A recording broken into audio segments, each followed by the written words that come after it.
तो अब हम ईमेल लिस्ट को बिल्ड करेंगे। किस तरीके से करेंगे? हम तो बाहर से डेटाबेस खरीद लेते हैं। मेरा दोस्त है 2000 रुपये में डेटाबेस बेचता है। क्या मुझे वो ईमेल की डेटाबेस यूज़ करनी चाहिए?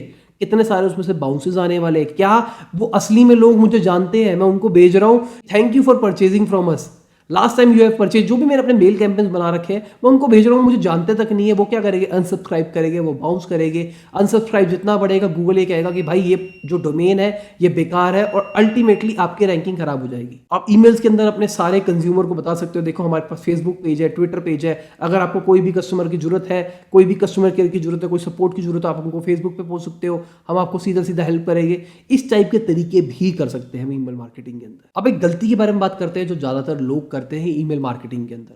भाई मैंने तो अपना एक कैंपेन चला रखा है XYZ चीज के ऊपर, मान के चलते होली आने वाली है, मैंने होली के ऊपर अपना कैंपेन चला रहा हूं, पर मेरी वेबसाइट के अंदर होली के बारे में कुछ भी नहीं है। मेरे यहाँ पे ना गुलाल बिक रहे हैं ना कुछ बिक रहे हैं। अगर मैं ई कॉमर्स स्टोर चला रहा हूँ ना, होली की रिगार्डिंग मेरे पास कुछ भी नहीं है। अभी भी मैं स्वेटर बेच रहा हूँ और मैं अपना ईमेल मार्केटिंग के अंदर कर रहा हूँ कि भाई आपको होली की शुभकामनाएं, ये सब कुछ। तो बेसिकली सिनर्जी के अंदर सब कुछ चलना चाहिए। अगर आपकी वेबसाइट के ऊपर ऐसा हो रहा है तभी आप ईमेल के अंदर वैसा कर रहे हो। आपकी ईमेल के अंदर ऐसा हो रहा है इसलिए आप वेबसाइट के ऊपर वैसा नहीं कर रहे हो।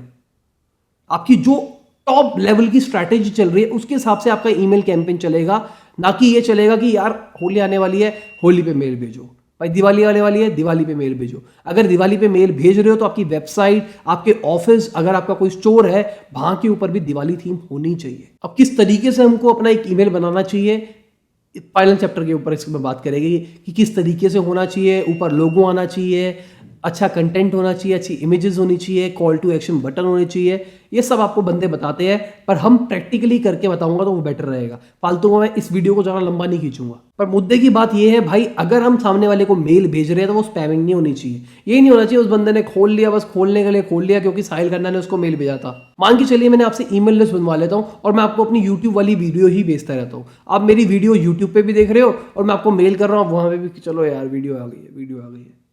कोई स्किप हो जाए तो वहां पे देख रहे हो, चलो मेक सेंस। इतना लेवल का ऑटोमेशन कैसे कर पाऊंगा मैं? मुश्किल है। हो सकता है पर ये चीज मुश्किल है। अगर कर सकते हो तो इस टाइप का कर सकते हो, नहीं कर सकते तो आपको सामने वाले को स्पैम नहीं करना है।